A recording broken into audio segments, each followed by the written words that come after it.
August 27th, 1979. The A2 Coastal Road, County Down, approximately 1640 British summertime. One Land Rover leads, two four-tonne lorries follow in a loose tactical column, carrying men of 3 Platoon, A Company, 2nd Battalion Parachute Regiment, an administrative run from Ballykinler Barracks south toward their company base near the border town of Newry. The battalion had started its 20-month Northern Ireland tour in July 1979 under the command of Lieutenant Colonel Colin Thomson. 7 weeks in. Standard soft-skinned vehicles, no armour. The kind of road movement that happened, in one form or another, every day somewhere in South Armagh. The A2 at narrow water follows the northern bank of Carlingford Lough at this point. Water on the left, close enough to touch from the road verge. On the opposite shore, roughly 200 yards away, County Louth, Republic of Ireland. The Cooley Peninsula, dense deciduous woodland running hard down to the waterline. The treeline dark against an August afternoon sky. Close enough across the water to see individual trunks. Close enough, if you were positioned in those trees with binoculars, to track a specific vehicle moving along the opposite shore. Note the moment a specific lorry drew level with a specific parked trailer. And know with certainty that the geometry was right. South Armagh had been called bandit country by the British government since the mid-1970s, and the name had earned its accuracy through a decade of IRA ambushes, culvert bombs and sniper fire that had made it the highest threat area for IRA roadside bomb attacks in Northern Ireland. The roads had been killing grounds for so long that British Army planners had restrictions on this specific stretch. Convoys were sometimes declared out of bounds, rerouted inland. The pattern varied deliberately to reduce predictability. On August 27th, 3 Platoon took the A2 anyway. The logic of pattern disruption can turn on itself. The inland route becomes the expected route when the coastal road has been avoided too many times in succession. Near the walls of Narrow Water Castle, a medieval stone structure close to the water's edge, a flatbed trailer sat in a lay-by on the right-hand verge. It was loaded with bales of straw. Trailers appeared in that lay-by regularly. Photographs taken of the location in the days before the attack confirmed they were a normal fixture. Agricultural vehicles, farm equipment, the ordinary visual noise of a rural border road. Nothing to slow for, nothing to query on a radio net, nothing to note in a patrol log. The rear 4-tonne lorry drew level with the trailer. The bomb detonated. Approximately 800 pounds of ANFO, ammonium nitrate mixed with fuel oil, concealed inside the straw bales, surrounded by petrol cans for additional incendiary effect, exploded in a directed blast. The heat at the point of detonation exceeded 3,000 degrees Celsius. The shockwave arrived faster than any reflex, faster than any training, faster than any thought. It hurled the 4-tonne lorry laterally off the road surface and onto its side. For the men inside it, there was no warning. The road had looked identical in the second before detonation as it had for the previous 10 minutes. Nothing had changed. Then everything had. 6 soldiers were killed immediately. Their bodies were thrown across the road. Only one of the 9 men in the lorry escaped serious injury. The driver, Private Anthony Wood, aged 19, had been sitting directly above the primary axis of the blast. The heat at that position was so concentrated that what remained of his body fused to the seat. Metal, fabric and flesh joined by temperature that the blast had sustained for a fraction of a second. Wood was from the convoy. He was one of the 6 killed in the first explosion who wouldn't be identifiable by normal means. Also killed in the first blast, Lance Corporal Christopher Ireland, Private Gary Barnes, Private Geoffrey Jones, Private Robert Jones, and Private Michael Woods, 18 years old, from Blackburn, Lancashire, serving with 3 Platoon on his first Northern Ireland deployment. The 2 soldiers who survived the first blast were both seriously injured. One had partial hearing. Both were bleeding on the road surface beside an overturned burning vehicle when the soldiers from the Land Rover and lead lorry reached them. Those soldiers had heard the detonation and felt the overpressure concussion even at the front of the column. Standard contact drill after a device strike: stop the convoy, establish a perimeter, radio a contact report, render first aid. They ran back along the road toward the wreckage and began working on the survivors. Nearby, a Royal Marine detachment in Warrenpoint heard the explosion and radioed a contact report to 2 Paras base in Newry. 200 yards across the water, inside the Republic of Ireland, the men who had detonated the device waited in the woodland. They had 32 minutes. What was playing out at the A2, the first bomb, the British response beginning to form, the predictable convergence on the nearest cover, wasn't improvised violence. It was the end product of at least 3 years of preparation that had started with a failure at this exact location. In 1976, the South Armagh Brigade had attempted an almost identical attack on the A2 near Narrowwater Castle. An IED planted on the road was identified by a Royal Marine patrol before it reached the kill zone. Doctrine took over. Move off the exposed road surface, find cover. The Marines pulled back to the stone walls beside the gate lodge entrance at Narrowwater Castle, the nearest hard structure, thick-walled, set back from the carriageway, adequate protection against blast and fragmentation. No detonation, no casualties. A failed operation by conventional measure. The IRA's engineers, watching from the Republic shoreline, had just seen something more valuable than a detonation. They had watched British military doctrine perform, live, in real terrain, at the precise location they had selected. When a British unit encounters a device at this stretch of the A2, it goes to the gate lodge.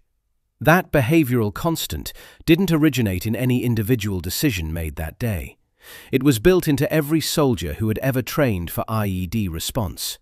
Find the nearest hard cover, establish an incident command point, receive the quick reaction force. The gate lodge was the only structure in that location that met the criteria. It would happen every time. They returned to the location at their convenience. They studied it, surveyed it, and photographed it. Then they spent 3 years building a 2-stage delivery system around that single behavioural constant. Both devices were planted before any convoy left Ballykinler on August 27th. The South Armagh Brigade by 1979 operated under conditions that most of the provisional IRA had been forced to abandon years earlier. The wider Republican movement had restructured into small, tightly controlled cell networks, active service units, after repeated intelligence penetrations in the mid-1970s destroyed conventional brigade structures in Belfast and elsewhere. South Armagh kept its battalion organisation intact. The close-knit rural community along the border created an operational environment where infiltration was genuinely difficult. Deep family connections, geographic isolation, the daily proximity of the international border, and a local population conditioned by decades of Republican tradition all made the unit harder to penetrate than any urban cell. By the 1990s, the brigade was estimated to number roughly 40 members, approximately half of them living south of the border in the Republic. In 1979, it was smaller, tighter, and it had been studying British movement patterns along the border roads for nearly a decade without interruption. Its bomb-making ran on agricultural chemistry. Ammonium nitrate fertilizer, the core of ANFO, was legally purchasable from farming suppliers throughout rural Ireland without attracting specific security attention. It was cheap, available in bulk, and could be stored under farming infrastructure without requiring purpose-built facilities that might draw surveillance. Large remote detonated ANFO devices had been part of the brigade's operational toolkit since the early 1970s, powerful enough to destroy armoured vehicles and effective enough that the British Army in South Armagh had shifted toward helicopter movement for routine logistics as early as October 1975, when a Saracen armoured vehicle was destroyed by an IRA culvert bomb near Crossmaglen. Warrenpoint wasn't an innovation. It was the tradition's most refined expression, larger, more patient, more precisely engineered than anything that had come before it. The operation's engineering was complete. Both bombs had been planted. The straw bale trailer had sat in the lay-by for sufficient time to become visually ordinary. The second device was positioned at the gate lodge. All that remained was to wait for a convoy to come down the road, trigger the first device, observe the British response, cohere around the gate lodge exactly as predicted, remotely trigger the second device, and wait 200 yards away inside the Republic of Ireland. At 16:40, the first device fired. The contact report moved up the chain within minutes. At 2 Paras Company base in Newry, Major Barry Rogan commanded support company. He dispatched his machine gun platoon immediately, 2 Land Rovers, his quickest available ground element, sent south along the A2 to block each end of the incident site and prevent civilian vehicles from driving into the scene. A few minutes behind them, Rogan himself and his relief, Major Peter Fersman, the incoming officer commanding A Company, 2 Para, followed in 2 further Land Rovers. Fersman was 35 years old. He and Rogan had been managing the company handover routine when the explosion was reported. 12 miles north at Bessbrook Mill, the British Army's principal helicopter base in South Armagh, the operations room was staffed by the 1st Battalion Queen's Own Highlanders. The initial contact report triggered the Airborne Reaction Force. Westland Wessex helicopters lifted. One flew directly to the scene and landed on the central reservation of the A2 road, its downwash flattening the grass on either verge as it settled. A medical officer and his medic disembarked and moved toward the casualty collection point already forming on the ground. The casualty collection point had established itself at the gate lodge entrance. No order had placed it there. The gate lodge was where the machine gun platoon soldiers naturally positioned themselves when they arrived, the nearest substantial cover relative to the blast site, the obvious reference point for coordination, the place you'd go if you knew what you were doing and wanted something solid between yourself and any further threat from the direction of the road. Fersman's Land Rovers pulled up at the gate lodge entrance. The medic worked there. The 2 roadblock Land Rovers from the machine gun platoon held positions at each end of the incident cordon. The Wessex sat on the central reservation. Its pilot ran through the decision of whether to wait. A soldier came to him and relayed the casualty count. Only 2 men needed evacuation. The others were dead. The 2 survivors from the first blast were being moved toward the aircraft. The helicopter prepared to take off. A second Wessex, also from Bessbrook, was orbiting the scene. A Gazelle touched down in a field just beyond the gate lodge area. 2 men climbed out and ran toward the road. Lieutenant Colonel David Nigel Anthony Blair had taken command of the 1st Battalion Queen's Own Highlanders, the Queen's Own Highlanders Seaforth and Camerons, in April 1979. 40 years old. He'd brought his battalion to South Armagh in July for their tour of duty, and on August 27th, his unit's operations room at Bessbrook Mill was the nerve centre managing the incident. His Wessex helicopters were already overhead. The contact report described a mass casualty event on a road in his battalion's area of responsibility. He boarded a Gazelle with his signaller, Lance Corporal Victor MacLeod. They flew south along the loch toward the smoke column still rising from the first blast. Blair wasn't a member of 2 Para. The ambushed convoy was Lieutenant Colonel Colin Thomson's battalion, and Thomson wasn't at the scene. Blair carried no organic command authority over 3 Platoon or the machine gun soldiers who had driven from Newry. None of that mattered in the operational logic of the moment. He was the senior officer responding to an incident in his battalion's area. What senior officers do at incidents of this scale is command them, by instinct, by rank, by the gravity of professional obligation that pulls commanding officers toward the disaster rather than away from it. He landed in the field, got out, and ran down the road toward the gate lodge with MacLeod beside him. They reached the front of the gate lodge entrance. Fursman's Land Rovers were parked there. The medic was working inside the compound. The machine gun platoon soldiers had positioned themselves around the structure. The Wessex on the central reservation was just beginning to lift, its rotors building power, the 2 surviving casualties already on board. It was, at that moment, a coherent British incident command point. Medical personnel treating casualties. Roadblocks holding both approaches.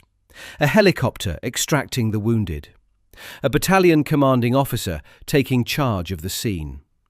Everything was happening as doctrine said it should happen after a device strike in South Armagh. 32 minutes had elapsed since the first detonation. At 17:12, the second bomb detonated. The second device was larger than the first. The gate lodge was a solid granite structure, cut stone blocks, thick walls, substantial enough that a Royal Marine Patrol in 1976 had considered it adequate cover against a blast. What remained of it after 1712 was rubble. The granite blocks weren't contained by the explosion. They were launched outward as projectiles, some weighing hundreds of pounds, in every direction, across the road, the surrounding ground, and into Carlingford Lough. The shockwave swept the area in front of the entrance, across a radius that covered every vehicle and every person at the established command point. The Wessex helicopter on the central reservation took debris impact as it lifted. The airframe was struck and damaged. The pilot held control, barely, in the first moments, and kept the aircraft airborne. The 2 surviving soldiers from the first blast, already loaded, made it out. The helicopter didn't crash. 12 soldiers didn't survive. Major Peter Fursman, officer commanding A Company, 2 Para. He had driven to the scene in response to the first bomb and been at the gate lodge for most of the 32-minute window. Warrant Officer Class 2 Walter Beard, drum major of the machine gun platoon, one of the men dispatched from Newry in the first response wave. Sergeant Ian Rogers, platoon sergeant of the machine gun platoon. Private Nicholas Andrew. Private Leonard Jones, Privates John Giles, Raymond Dunn, Robert England and Thomas Vance. Lance Corporal Donald Blair, the A Company radio operator, no relation to the Lieutenant Colonel. And Lieutenant Colonel David Blair, commanding officer of the 1st Battalion Queen's Own Highlanders, who had stepped off the Gazelle minutes earlier and run to the front of a structure that had been preloaded with his death before the afternoon began. His signaller, Lance Corporal Victor MacLeod, died beside him. Of Blair's body, almost nothing intact survived. One epaulette, the shoulder insignia marking his rank and regiment, was found in the rubble. Brigadier David Thorne recovered it from the scene. He carried it to a subsequent security briefing with Prime Minister Margaret Thatcher to, in his own described purpose, illustrate the human factor of the attack. Blair was the 2nd Lieutenant Colonel killed in the Troubles, following Lieutenant Colonel Ian Corden Lloyd of the 2nd Battalion Royal Green Jackets, who died when the South Armagh Brigade shot down his Gazelle near Jonesborough in February 1978. In 17 months, the same brigade had killed 2 battalion commanders, one through aerial attack, one through a secondary device positioned at a location they had engineered to attract commanding officers. The methodology differed. The targeting logic was the same. His name is remembered on a memorial at Radley College in Oxfordshire.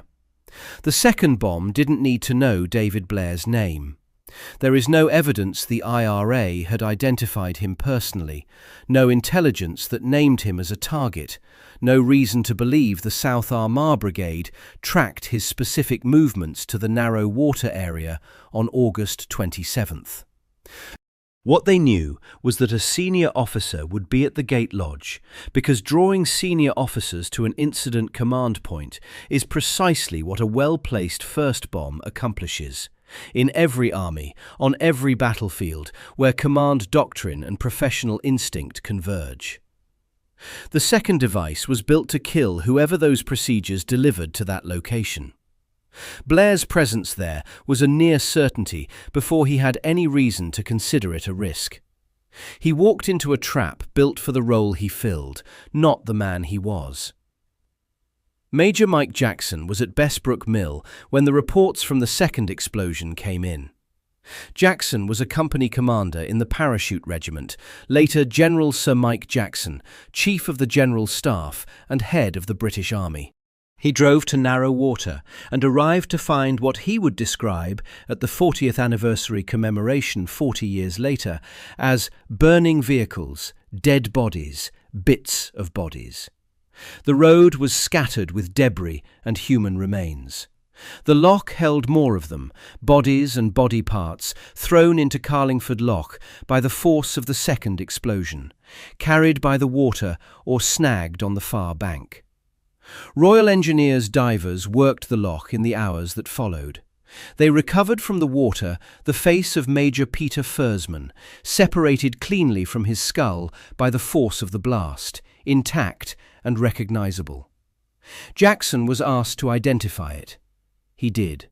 His assessment of the operation at the 40th anniversary. One's got to admit it was a clever plan, and they succeeded.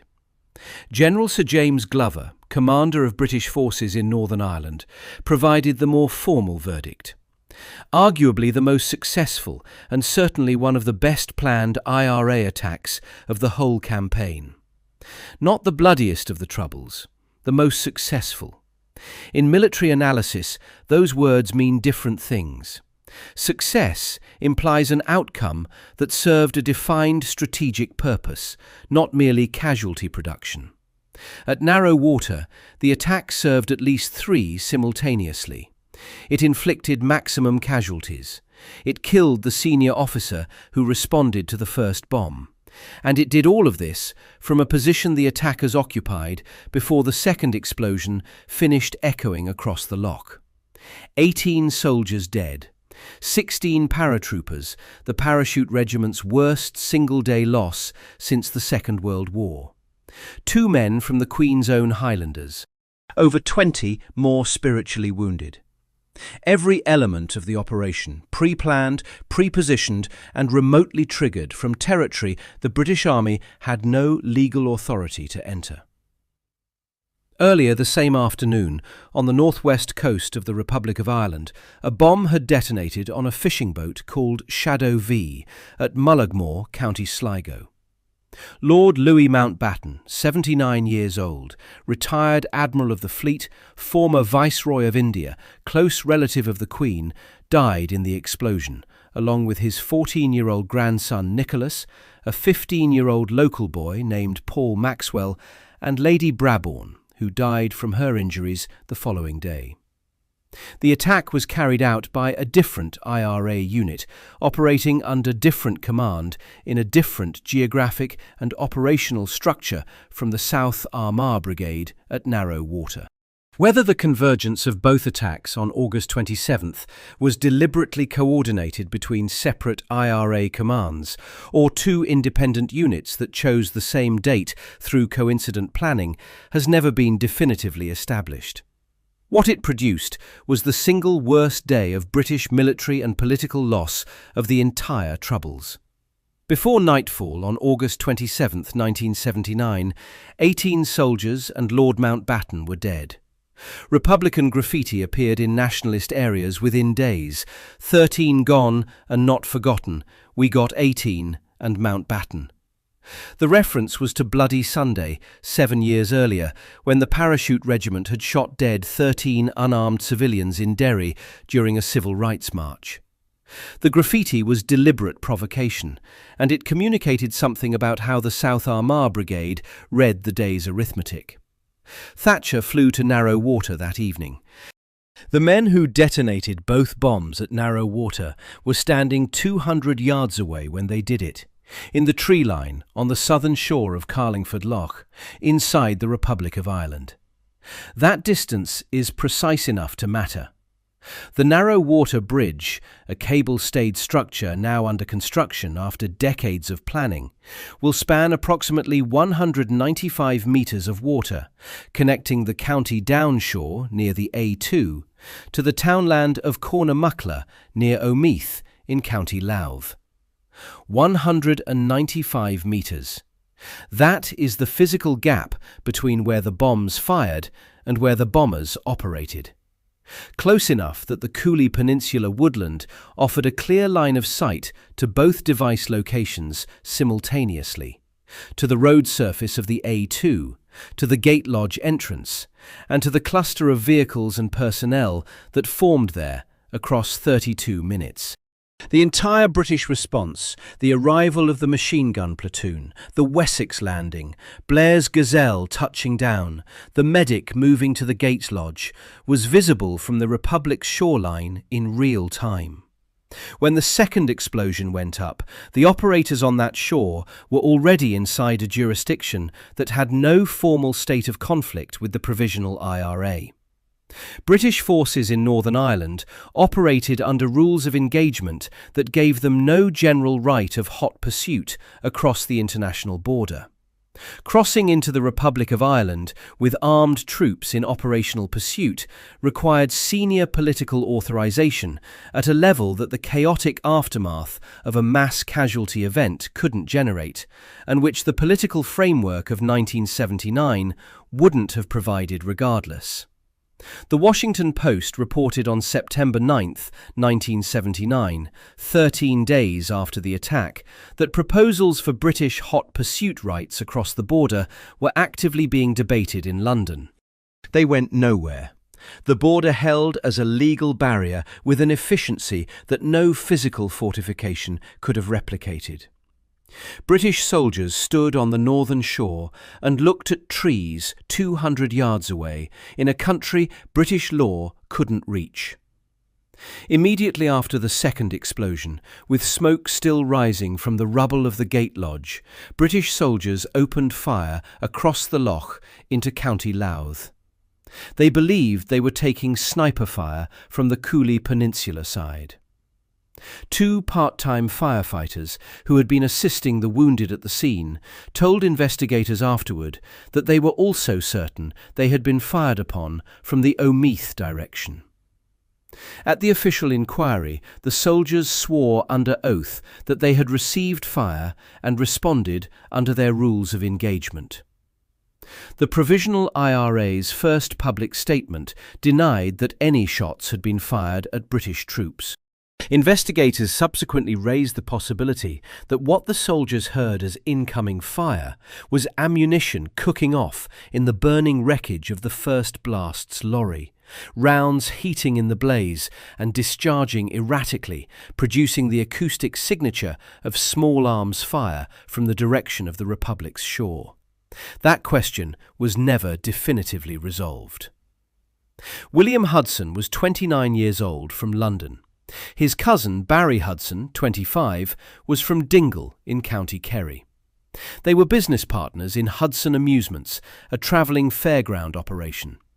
They had come to County Louth for the summer Omeath Gala, a local festival held on the Republic's shore of Carlingford Lough during the August bank holiday weekend. Their rides were set up on the southern bank. Business was running.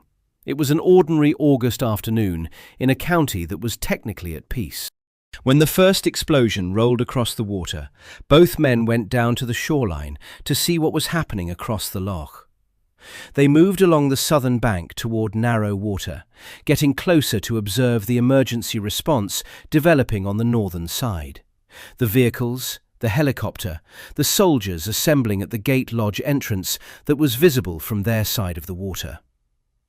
After the second bomb fired, as British soldiers opened fire across the loch, William Hudson was struck in the head. He died almost immediately. Barry Hudson was hit in the arm. As he went down, he watched his cousin fall beside him. William Hudson was the son of a coachman employed at Buckingham Palace. The Irish government later declined to cooperate with the subsequent investigation into the shooting.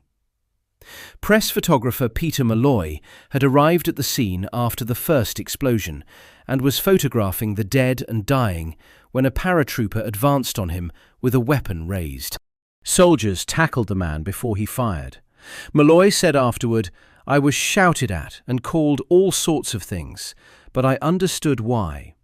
I had trespassed on the worst day of these fellas' lives and taken pictures of it."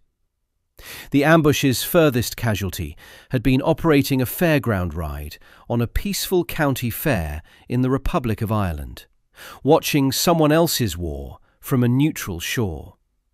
The 200 yards of water between the blast site and the Republic's tree line had not protected William Hudson. Nothing in the legal architecture of the border applied to British soldiers firing across it in the confusion of the worst single day of the Troubles. The institutional British response to Warrenpoint split along the fault lines that had been running through the security apparatus for years. Lieutenant General Sir Timothy Creasy, General Officer commanding Northern Ireland, argued for the Army to take exclusive control of cross-border security liaison with the Gardaí and raised the possibility of reviving internment. Sir Kenneth Newman, the RUC Chief Constable, argued the opposite. The Army's progressive surrender of South Armagh's road network since 1975 had produced exactly the conditions in which an operation like narrow water became possible. Newman was analytically right and operationally irrelevant. Whatever the merits of the doctrinal argument, no British commander was putting unarmoured lorries back on the A2 south of Newry to test the point. One concrete response. Maurice Oldfield, former head of MI6, was appointed security coordinator in Northern Ireland, tasked with forcing intelligence sharing between the Army, the RUC and MI5, whose institutional rivalry had been a persistent operational liability. The RUC was expanded by 1,000 members. These were intelligence and policing adjustments to a bomb engineering problem. They addressed the symptom. The ground truth in South Armagh had been established years before August 27, 1979. Toby Harnden's Bandit Country, the most detailed study of the South Armagh Brigade's operations, traces the specific decision point to October 1975. A Saracen armoured vehicle destroyed by an IRA culvert bomb near Crossmaglen. After that incident, routine ground movement in South Armagh shifted progressively to helicopters. By 1979, Harnden records, virtually all military movement in the area had been by helicopter for years. Food, fuel, ammunition, troops, mail, and even refuse from British bases moved by air to avoid the roads. Warrenpoint didn't create that dependency. It demolished every remaining argument for reversing it. The declassified Operation Banner analysis, the British Army's internal review of its entire 38-year Northern Ireland deployment, states the outcome directly. Overt road movement was forbidden in South Armagh for many years. Operations in the area ran almost entirely by helicopter or on foot. Bessbrook Mill, which in August 1979 had been the Queen's Own Highlanders Operations Centre, became over the following decade one of the busiest heliports in Europe. the central hub for all British helicopter activity across the South Armagh Brigade area. Every troop rotation, every casualty, every resupply, every insert and extract, by air. The 16 Air Assault Brigade history records the operational reality plainly. IRA attacks on road convoys in South Armagh had forced the British Army to rely entirely on helicopter movement. Westland Lynx helicopters, each capable of lifting up to 9 troops, flew around the clock. Aerospatiale Pumas handled larger logistics runs. The Crossmaglen base represents the extreme end of this dependency. All food, all fuel, all ammunition, all mail, all waste, moved entirely by air. Nothing arrived at Crossmaglen by road. The base was, in operational terms, an island accessible only from above. The South Armagh Brigade understood what this aerial dependency meant and built a counter-campaign against it. The same unit had already demonstrated its willingness to target British helicopters. The Gazelle shoot-down near Jonesborough in February 1978 that killed Lieutenant Colonel Colin Thomson had established that pattern clearly. The sky, like the roads before it, was becoming a contested space. The ground had been conceded.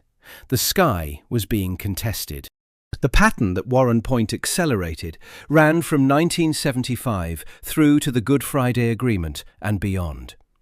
Operation Banner continued until 2007, and for nearly 3 decades, every British soldier who moved through South Armagh by air was operating within the strategic reality the South Armagh Brigade had constructed.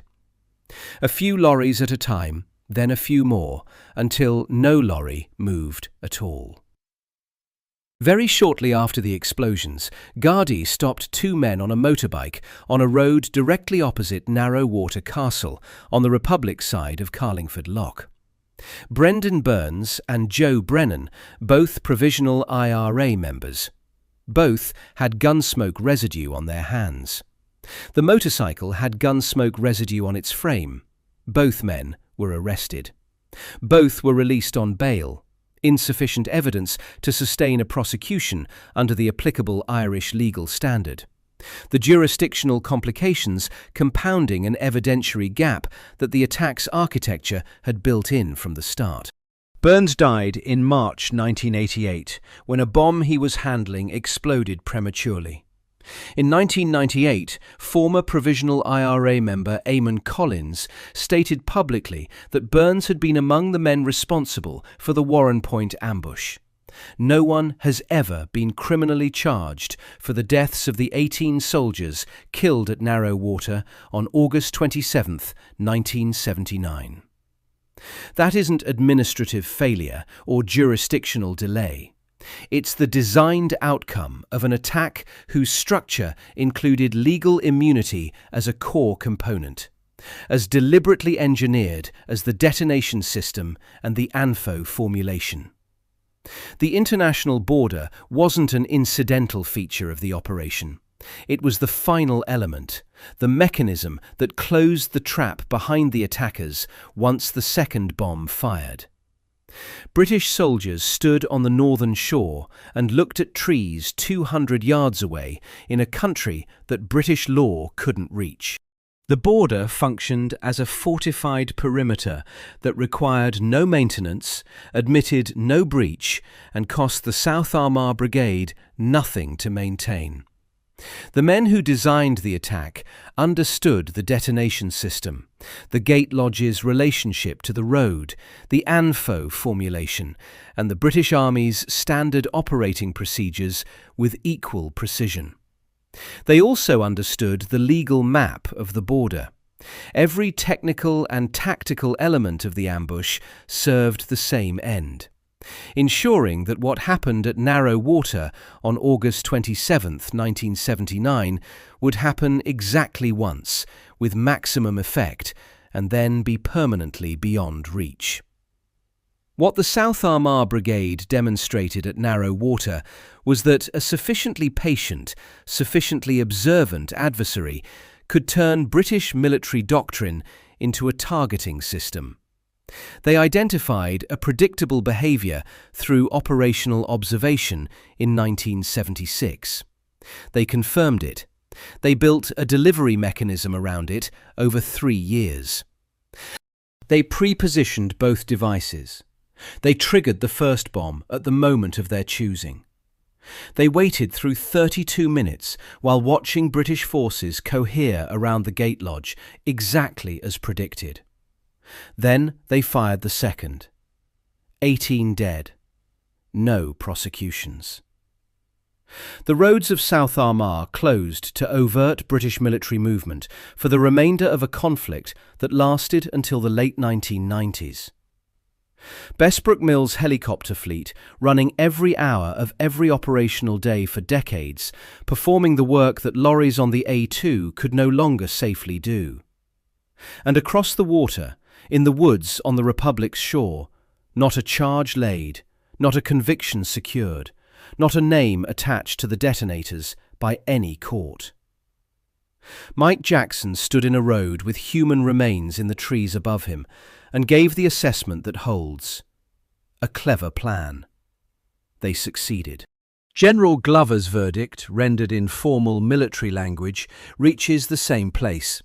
Arguably the most successful and certainly one of the best planned IRA attacks of the whole campaign. Not the bloodiest, the most successful. Success in that framing means the outcome served a defined strategic purpose. At narrow water, it served several simultaneously and permanently.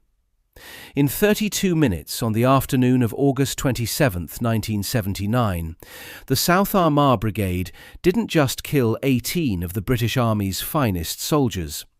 They proved that in the narrow border lanes of South Armagh, the ground belonged to the provisionals, and the British Army would only be safe if they never touched the earth again.